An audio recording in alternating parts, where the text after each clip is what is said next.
नमस्कार. यशवंतराव चव्हाण महाराष्ट्र मुक्त विद्यापीठाच्या वतीनं आपल्या सगळ्यांचं स्वागत आहे. योग शिक्षक पदविका अभ्यासक्रमाच्या संदर्भात या कार्यक्रमामध्ये आपण प्रात्यक्षिकाचा भाग समजून घेणार आहोत. या प्रात्यक्षिकामध्ये योगासनं, प्राणायाम, शुद्धिक्रिया, ओंकार जप आणि काही ध्यानाचा भाग आपण समजून घेणार आहोत. आमचे काही साधक आपल्याला या प्रक्रिया करून दाखवणार आहेत आणि त्यांना सूचना दिल्याही जाणार आहेत, त्याप्रमाणे ते करणार आहेत. आणि त्यामुळे साहजिकच कशा पद्धतीनं या सगळ्या प्रक्रिया करायच्या हे आपल्याला निश्चितपणे समजू शकेल आणि आपण सुद्धा त्यानुसार या प्रक्रिया योग्य पद्धतीने करू शकाल. योगाच्या साधनेची सुरुवात गुरुवंदनेपासून होत असते आणि आपल्याही या कार्यक्रमाची सुरुवात गुरुवंदनेने होणार आहे. गुरुचं महत्त्व योगामध्ये अनन्यसाधारण आहे. गुरुशिवाय योगाचं ज्ञान घेताही येत नाही आणि म्हणून गुरुवंदनेनेच या सगळ्या अभ्यासक्रमाची सुरुवात होते. गुरुवंदनेमध्ये सुरुवातीला गुरु असलेला ओंकार, त्याचा 3 वेळा जप आहे आणि नंतर गुरुर्ब्रह्माचा श्लोक आहे. तेव्हा आपल्या समोर जे साधक बसलेले आहेत ते पद्मासनामध्ये बसलेले आहेत. हाताची ध्यानमुद्रा आहे, पाठीचा कणा ताठ, मान सरळ, डोळे अलगद मिटलेले, सगळं शरीर शिथिल, श्वसन संथ आणि मन शांत. मी सांगणार आहे आणि त्याप्रमाणे ते प्रार्थना म्हणणार आहेत.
गुरुर्ब्रह्मा गुरुर्विष्णुः गुरुर्ब्रह्मा गुरुर्विष्णुः गुरुर्देवो महेश्वरः गुरुदेवो महेश्वरः गुरुः साक्षात् परब्रह्म गुरुः साक्षात् परब्रह्म तस्मै श्री गुरवे नमः. तस्मै श्री गुरवे नमः. गुरवे नमः. गुरवे नमः. गुरवे नमः. आता आपण आणखीन एक महत्त्वाची शुद्धिक्रिया पाहणार आहोत. त्याचं नाव आहे कपालभाती. फुफ्फुसाच्या शुद्धिक्रियेची ही प्रक्रिया आहे. आजच्या परिस्थितीमध्ये या शुद्धिक्रियेची प्रत्येकाला नितांत आवश्यकता आहे. याचं कारण आपण अतिशय प्रदूषित वातावरणामध्ये राहतो आहोत. अनेक प्रकारचे धुलीकण, धूर किंवा रसायनं ही कणस्वरूपात आपल्या फुफ्फुसात जात असतात आणि त्यातनं अनेक प्रकारचे विकार निर्माण होऊ शकतात. त्यात ते सगळे कण बाहेर काढून टाकण्याकरता या शुद्धिक्रियेचा फारच चांगला उपयोग होतो. या शुद्धिक्रियेला कुठलंही साधन लागत नाही. केवळ धक्का देऊन श्वास सोडायचा आणि कुठल्याही प्रयत्नाशिवाय श्वास घ्यायचा. असं या प्रक्रियेचं स्वरूप आहे. अर्थात हे जलद गतीने करायचं आहे आणि सतत धक्का देऊन श्वास सोडला आणि कुठलाही प्रयत्न न करता श्वास घेतला की फुफ्फुसातले अनेक दूषित कण हळूहळू बाहेर येऊन ते बाहेर हवेत टाकून दिले जातात. आणि म्हणून अतिशय परिणामकारक अशी शुद्धिक्रिया आहे. तिचं नाव कपालभाती आहे आणि कपाल या शब्दाचा अर्थ चेहरा, याला इंग्रजीमध्ये स्कल असं म्हणतात. तेव्हा डोक्याच्या आतल्या सगळ्याच अवयवांची शुद्धी करणारी प्रक्रिया आहे. आणि भाती याचा अर्थ चमकणे, याचा अर्थच ह्या सगळ्या अवयवांचं कार्य अधिक चांगल्या प्रकारे चालू होण्याकरता याचा उपयोग होऊ शकेल. डोक्यामध्ये विशेष करून मेंदू हा महत्त्वाचा अवयव आहे. अंतस्त्रावी ग्रंथींची सगळ्यात महत्त्वाची ग्रंथी पिच्युटरी ग्लँड ही पण डोक्यामध्येच आहे. तेव्हा ह्या सगळ्या महत्त्वाच्या अवयवांची शुद्धी किंवा त्यांचं चमकणं म्हणजेच ते सगळे अवयव प्रभावीपणे काम करणे, असा परिणाम या शुद्धिक्रियेचा अनुभवाला येतो. आणि तशी एकदा माहिती करून घेतली की पुष्कळशी सोपी अशी प्रक्रिया आहे.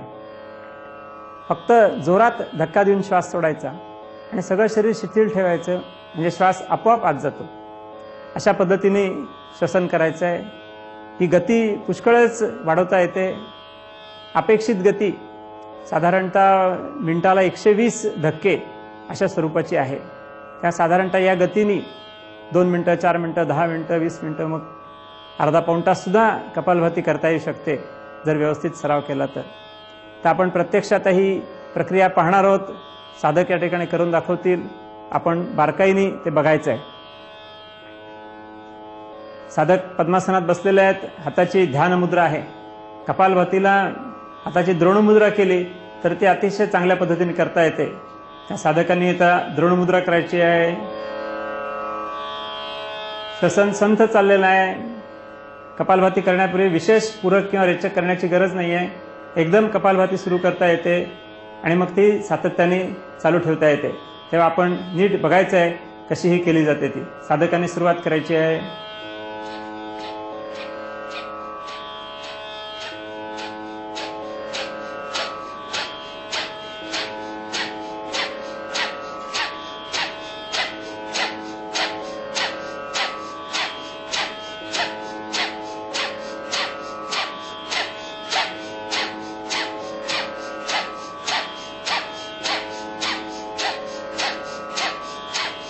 सावकाश कपालभाती थांबवायची आहे.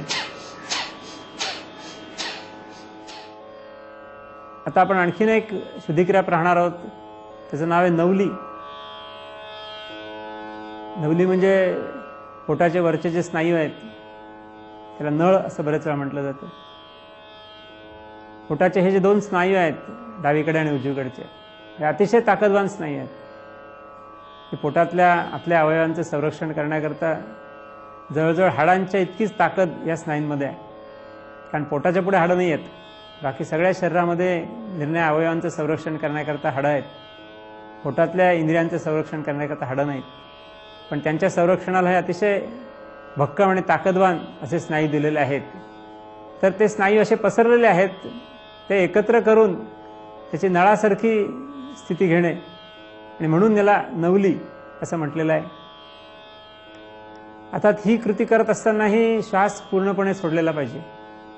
जसं उड्डाण बंधामध्ये आपण पाहिलं तशा स्वरूपात विशिष्ट आसनात, म्हणजे उड्डाणासनामध्ये श्वास पूर्ण सोडलेल्या अवस्थेमध्ये पोट आधी आत घ्यायचं आहे, उड्डाण बंद करायचं आहे आणि मग दोन्ही हातांनी मांड्यांवरती किंचित दाब दिल्यानंतर हे पोटाचे स्नायू एकत्र होऊन पुढे येतात. दोन्ही बाजूला 2 नळासारखे दिसतात. तेव्हा अशी ही मध्य नवली असं म्हटलं जातं. आणि मग हे आलटून पालटून पुढे आणले तर ते गोल फिरल्यासारखे पण दिसतात. म्हणून त्याला नवली क्रिया किंवा नवली चालन असंही म्हटलं जातं. तेव्हा प्रत्यक्ष या दोन्ही गोष्टी प्रात्यक्षिकात या ठिकाणी बघणार आहोत. उड्डाणासन घ्यायचे. पहिल्यांदा 1 पायात अंतर, श्वास घ्या 2, श्वास सोडत पुढे वाकायचे, गुडघ्यावर हात टेकायचे, सगळा भार गुडघ्यावर टाकायचा आहे. श्वास सोडलेल्या अवस्थेत पोट आत घ्यायचं आहे पूर्णपणे. हाताने थोडंसं दाब द्यायचं आहे गुडघ्यावर किंवा मांडीवर आणि पोटाचे नळ पुढे येतात. ते आपल्याला या ठिकाणी दिसत आहेत. आता हे गोल फिरवता येतात, त्याला नवली चालन किंवा नवली क्रिया असंही म्हटलं जातं.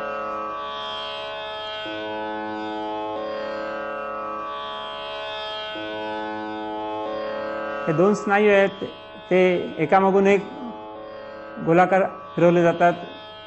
तर प्रत्येक स्नायू हा आपापल्या ठिकाणीच गोल फिरतो, पण ते दोन्ही मिळून एकत्र असल्यामुळे अतिशय सुंदर अशी प्रक्रिया दिसून येते. दोन्ही दिशेने फिरवता येतात, डावीकडून उजवीकडे, उजवीकडून डावीकडे. श्वास सोडलेल्या अवस्थेत ही सगळी प्रक्रिया केलेली आहे. प्रक्रिया थांबवायची आहे आणि श्वास घेत सरळ उभं राहायचं आहे. त्या नवली ही थोडीशी अवघड अशी प्रक्रिया आहे. विशेषतः पोटातल्या स्नायूंवरती व्यवस्थित नियंत्रण आल्यानंतर ही प्रक्रिया करता येते. त्याच्याकरता साहजिकच आधी उड्डाणबंध आणि त्याच्याही आधी अग्निसार प्रक्रिया, ह्या सगळ्यांचा जर व्यवस्थित अभ्यास असेल तर नवली ही प्रक्रिया करणं फारशी अवघड जात नाही. अर्थात पोट मोठं नसणं हा एक महत्त्वाचा भाग याच्यामध्ये आहे. खूप मोठं पोट असेल तर ते एवढं आत पण जात नाही आणि त्यामुळे ही प्रक्रियाही नीट करता येत नाही. पण अग्निसाराच्या साह्याने पोट कमी करता येतं आणि अर्थातच नैसर्गिक पोटाची स्थिती झाल्यानंतर मग मात्र थोड्याशा सरावाने ही प्रक्रिया आपल्याला निश्चितपणे जमू शकते. आता आपल्याला आणखीन एक शुद्धिक्रिया बघायची आहे. तिचं नाव आहे दंडधौती. नेती ही जशी नासिका मार्गाची शुद्धिक्रिया आहे, तशी धौती ही अन्नमार्गाची शुद्धिक्रिया आहे. अर्थात अन्नमार्ग खूप मोठा आहे. अन्ननलिका, जठर, लहान आतडं, मोठं आतडं सगळं मिळून जवळजवळ 28-30 फूट लांबीचा तो मार्ग आहे. त्यातल्या जठराची शुद्धी ही या दंडधौतीमुळे होते. दंडधौतीमध्ये मगासारखंच थोडंसं मीठ घातलेलं पाणी, मात्र जवळजवळ 1-1.5 लिटर पाणी हे प्यालं जातं. त्यामुळे पोट बरंचसं भरलेलं असतं. पोट म्हणजे जठरच अर्थात. आणि मग एक रबराची नळी साधारणतः 2.5-3 फूट लांब आणि 1.5 इंच व्यासाची, अतिशय मऊ अशी नळी पाहिजे. त्या नळीचं टोक थोडंसं घासून मऊ केलेलं असतं. तेव्हा ही नळी सावकाशपणे गिळली जाते. गिळलेलं पहिलं टोक ज्यावेळेला जठरात जाऊन पोचतं त्यावेळेला मग पोटाची थोडीशी हालचाल केली की दुसऱ्या टोकातनं पाणी बाहेर यायला लागतं आणि कुठल्याही त्रासाशिवाय प्यालेलं सगळं पाणी नळीवाटे बाहेर पडते. तेव्हा अतिशय सुखकारकपणे करता येण्यासारखी प्रक्रिया आहे. अर्थात सराव केल्यानंतर ती चांगली दिसते. सुरुवातीला थोडीशी अडचण होते. बरेच वेळा पाणी प्याल्यानंतर नळीचं टोक घशात गेल्यानंतरच वमन होतं आणि ते पाणी आपोआपच उलटी होऊन बाहेर पडतं. पण सरावाने मग कुठलीही अडचण येत नाही. अतिशय सहजपणे ही नळी खाता येते. तेव्हा आपण आता ही प्रक्रिया कशी करतात ते बघणार आहोत. या समोर साधकांनी 3-4 पेले पाणी प्यालेलंच आहे. आणखीन एखादा पेला ते पितायत. तर हे पाणी कोमट आहे, शरीराच्या तापमानाच्या इतकं. त्याच्यात मीठ घातलेलं आहे. साधारणतः 1 लिटर पाण्याला 1 ते 1.5 चमचा मीठ घातलेला आहे. जलनतीपेक्षा थोडं अधिक मीठ घातलेलं आहे.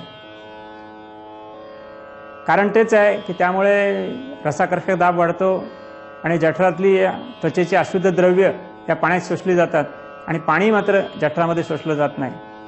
तेव्हा ह्यांचं पाणी पिऊन झालेलं आहे. आता साधारणतः 1-1.5 लिटर पाणी त्यांनी प्यालेलं आहे. हातामध्ये रबराची नळी आहे. ही 2.5 ते 3 फूट लांब अशी नळी आहे. 6 मिलीमीटर किंवा 1.5 इंच याचा व्यास आहे आणि टोकाला थोडीशी गुळगुळीत केलेली आहे. तर ही नळी ते आता खाणार आहेत. नळी खायला सुरुवात करायची आहे. जसं आपण आवंडा गिळतो तशा पद्धतीने ही नळी गिळायची आहे.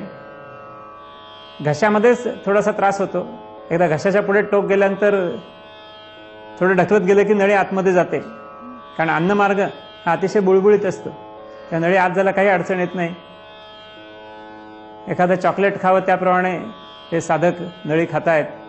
अर्थात दाताचा वापर या ठिकाणी नाही आहे. नळीचं टोक आता जठरामध्ये जवळजवळ पोचलेलं आहे आणि त्या किंचित पुढे वाकायचं आहे. पोटात थोडा दाब द्यायचा आहे. मग नळीने पाणी बाहेर यायला लागणार आहे.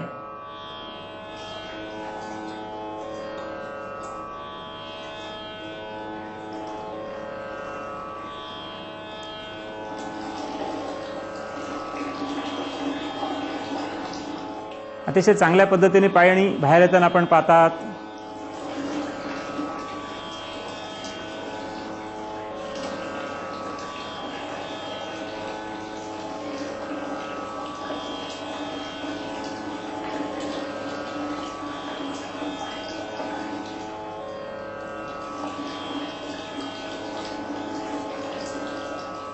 जेवढं पाणी प्यालेलं आहे तेवढं जवळजवळ सगळं बाहेर पडताना आपल्याला दिसतंय.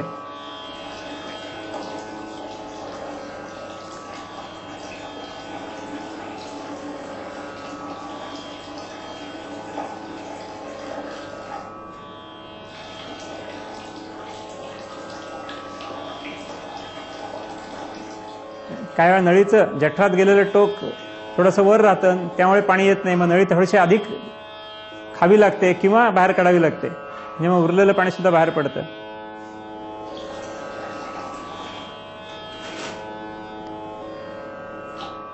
ठीक आहे, पाणी बाहेर पडणं संपलेलं आहे. नळी बाहेर काढताना काही फार काळजी करायचं नाही, अलगद नळी बाहेर काढता येते. अशा प्रकारे ही शुद्धिक्रिया आपण पाहिली वमनापेक्षाही प्रभावी आहे. कारण ते वमनामध्ये पोटाला जास्ती ओढाताण होते, ती काही याच्यामध्ये होत नाही, अतिशय सहजपणे होते. पण पोटात पाणी असताना रबरी नळी खाणं हा थोडासा अवघड भाग आहे. म्हणून त्याच्याकरता सुरुवातीला पाणी न पिता सुद्धा नुसतीच रबरी नळी खाण्याचा अभ्यास करता येऊ शकतो. म्हणजे ती एकदा सवय झाली की मग मात्र पाणी पिऊन नळीत टाकून मग नळीतनं पाणी बाहेर काढता येतं. तेव्हा नुसती नळी खाणं हा देखील याचा एक पूर्व अभ्यास असू शकतो. आता आपण आणखीन एक शुद्धिक्रिया पाहणार आहोत. त्याचं नाव आहे त्राटक. एखाद्या सूक्ष्म अशा लक्षाकडे बराच वेळ स्थिर दृष्टीनं पाहणं म्हणजे त्राटक. त्राटकाकरता सूक्ष्म लक्ष म्हणजे बिंदू असू शकतो, ज्योती असू शकते. ह्यावेळा आकाशातल्या चंद्र सूर्यांकडे सुद्धा हे त्राटक केलं जातं. हे आपण इथे पाहणार आहोत ज्योती त्राटक. याच्याकरता अर्थातच निरांजन वापरले जाते. बाकीच्या हवेनी निरांजनीतली ज्योत अजिबात हलू नये अशी व्यवस्था करायची आहे. आणि त्या ज्योतीकडे साधारणतः 1 मीटर अंतरावरून स्थिर अशी नजर ठेवायची. आणि ग्रंथात असं वर्णन केलं आहे की डोळ्यातून पाण्याचा थेंब पडेपर्यंत पाहत राहायचं आहे. डोळ्याची पापणीही न मिटता. पापणी न मिटल्यामुळे डोळ्यावर एक प्रकारचा ताण येतो. त्या ताणाचा परिणाम अश्रुपिंडांवरती होतो. त्यात अश्रू तयार होतात आणि साधारणतः 4-5 मिनिटांनंतर अश्रू डोळ्यातून बाहेर येतात. तेव्हा इथपर्यंत ही क्रिया करायची आहे असं ग्रंथात वर्णन केलेलं आहे. तर या ठिकाणी आपण फक्त ही कृती पाहणार आहोत. त्याच्याकरता निरांजनेची ज्योत साधकापासून साधारणतः 1 मीटर अंतरावर ठेवायची आहे आणि डोळ्याच्या उंचीवरती आली पाहिजे अशा पद्धतीने ती ठेवायची आहे. आणि मग पद्मासनात बसून त्या ज्योतीकडे एकाग्र चित्ताने पाहत राहायचं आहे. डोळ्याची पापणी मिटवण्याची इच्छा मधनं मधनं होते, त्याच्यावर पुष्कळ ताण येतो, पण तरीही पापणी मिटायची नाही हा सगळ्यात महत्त्वाचा भाग आहे. म्हणजे मग डोळ्यात ताण येऊन थोड्या वेळाने डोळ्यातनं अश्रू बाहेर पडायला लागतात. तेव्हा आपण बघूया ज्योती त्राटक.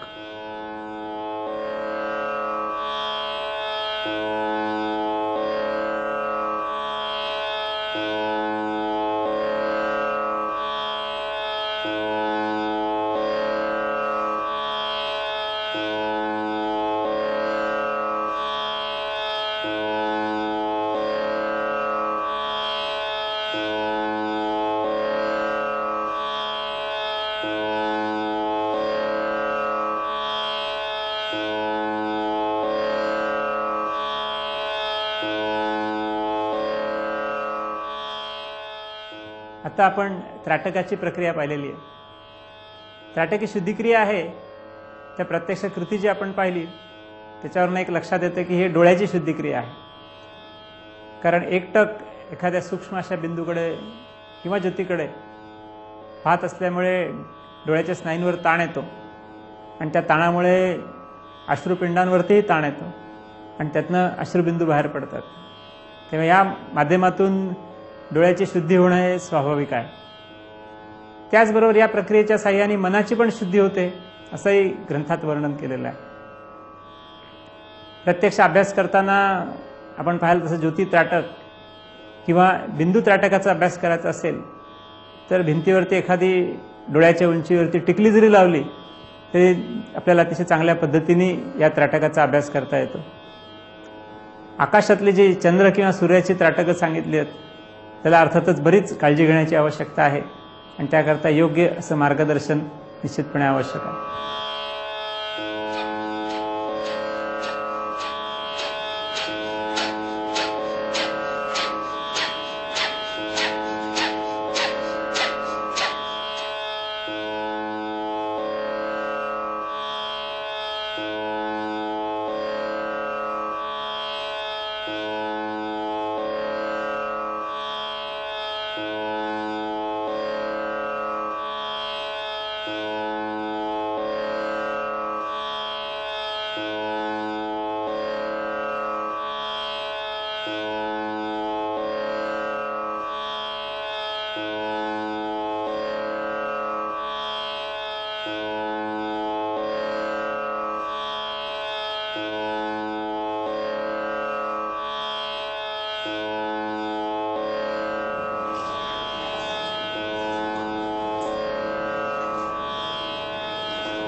आजच्या या कार्यक्रमामध्ये आपण अनेक योगिक प्रक्रिया पाहिलेल्या आहेत, अभ्यासलेल्या आहेत. या सगळ्या प्रक्रिया आपल्या दैनंदिन जीवनामध्ये आपलं शारीरिक आणि मानसिक स्वास्थ्य कायम ठेवण्याकरता निश्चित उपयोगी पडणार आहेत. तेव्हा याचा अभ्यास आपण जर सातत्याने चालू ठेवला तर आपल्याला अतिशय चांगले परिणाम अनुभवायला मिळतील. योगशास्त्राचा अभ्यास हा कल्पवृक्षाच्या छायेखाली बसल्यासारखाच आहे. आपल्याला अपेक्षित असणारे आणि अपेक्षित नसणारे सुद्धा अनेक फायदे यातनं मिळतात. तेव्हा आपण याचा अभ्यास सातत्याने जरूर करावा. या कार्यक्रमाचा समारोप ओंकार जपाने होत आहे.